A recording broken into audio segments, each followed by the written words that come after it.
唔該，我部車嘅機頭蓋咧，俾啲石仔彈花晒，好核突啊！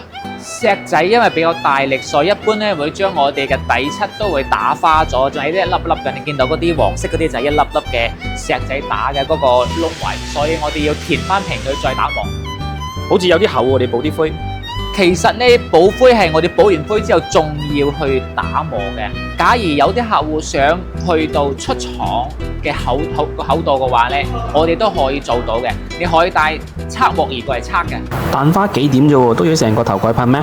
其實咧，我哋成個車頭蓋點解要全部噴呢？因為咧車頭蓋入邊有發動機，佢溫度比較高，所以彈花少少都好，都係成個車頭蓋磨咗佢重新噴嘅，咁樣先唔會有色差。咁我整完點樣可以避免下次唔打花呢？我哋要預防我哋嘅個車頭蓋唔怕被彈花咧，其實可以選擇揀貼隱形車衣嘅嚟做個保護。一般係貼嘅件套、頭蓋、前槓2個葉子板，整車穩健哥，保證冇得拖。